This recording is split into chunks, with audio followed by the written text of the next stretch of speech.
ரஜினிகாந்த் இவ்வளவு எளிமையானவரா? 20,000 ரூபாய்க்காக அவர் என்ன செஞ்சார் தெரியுமா? ரஜினிகாந்த் நடிப்புல கடைசியா வெளியான வேட்டையன் படம் சுமாரான வரவேற்ப பெற்ற சூழல்ல, அடுத்ததா அவரு இப்போ லோகேஷ் கனகராஜ் இயக்கத்துல கூலி படத்துல நடிச்சிட்டு வராரு.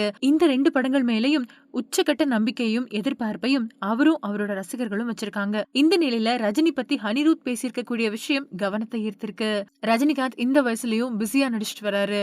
அவரோட நடிப்புல கடைசியா வெளியான வேட்டையன் படம் சுமாரான வரவேற்ப பெற்றது. அடுத்ததா லோகேஷ் கனகராஜ் இயக்கத்துல கூலி படத்துல நடிச்சு முடிச்சிருக்காரு. அந்த ஷூட்டிங்க முடிச்சு அவரு இப்போ ஜெயிலர் படத்தோட 2வது பாகத்துல நடிச்சிட்டு வராரு. அந்த படத்தோட முதல் பாகம் வெளியாகி உலக அளவுல 700 கோடி ரூபாய் வசூல் பண்ணுச்சு.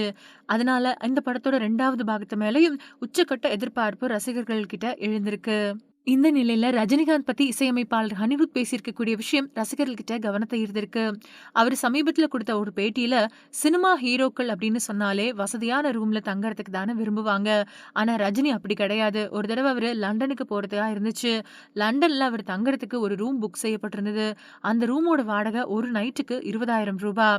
இத தெரிஞ்சுக்கிட்டு ரஜினியோ, என்னது ஒரு நைட்டுக்கு 20,000 ரூபாயா அப்படின்னு கேட்டு லண்டனுக்கு போறதுக்கு புக் பண்ணியிருந்த டிக்கெட்ட கேன்சல் பண்ணிட்டாரு.